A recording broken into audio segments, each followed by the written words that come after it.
clowns the exact round they were going down. I just left London, England. I fought a bum named Henry Cooper, the heavyweight champion of the British Empire. I said, Henry, this is no jive. The fight will end in 5.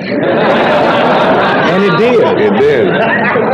What do you have in the way of a little Burma shave quatrain for the forthcoming opponent? Oh, you mean the big ugly bear? That fella's too ugly to be the world's heavyweight champion. I'm not lying. He's too ugly.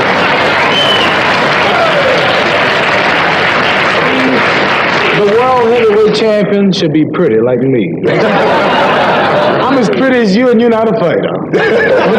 Well, you got me beat. There's no problem there. The round is round 8. If that's what you're talking about, I have predicted round 8 to prove that I'm great. All right. If he makes me sore, I'll get him like more.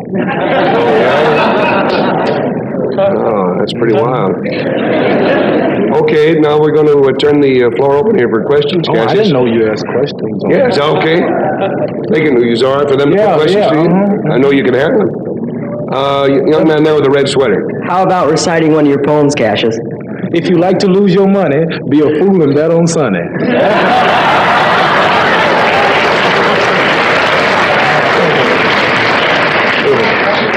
I'd like to know if you agree with the fact that a professional wrestler could beat a professional boxer in a fight. In a free-for-all, you mean? A free-for-all fight. Well, if the fighter gets the first lick, he'll win. Well, it's according to who the fight is, you know. Everybody lose except me, but I don't believe I don't believe that no wrestler could beat me. Not even I challenged Gorgeous George once to match, and he ran out. You mean you think you could beat a professional wrestler? Yeah, eat him up. You know you'll eat him up, though. I know it. As Cassie says, it depends on who the fighter is and who the wrestler is. That's right. Now, if it's me, well, you can bet on me, but I don't know the rest of them. I think a wrestler could almost always beat a boxer. The average boxer. Because what's he got to worry about? But against a very strong puncher, a wrestler might have trouble. Yes? Who do you think the world's best fighter was, besides yourself? Well, I don't know.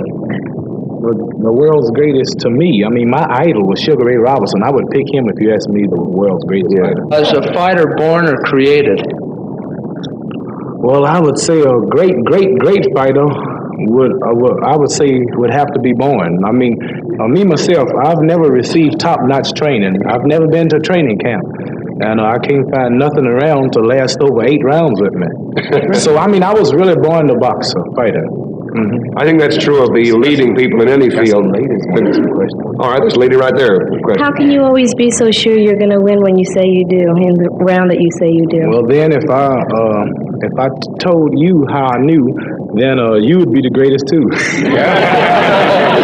As far as fighting is concerned, but it's mostly scientific. I study my opponents and weigh them, check the past history, and check this height.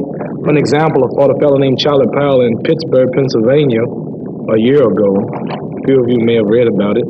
I predicted round 6, but after I met him in person, I realized that I could cut it in half and do it in 3. So the day of the fight, I cut the prediction from 6 to 3, and that night, before a sellout crowd of 22,000, he fell in 3. So I fought a fellow named Doug Jones about.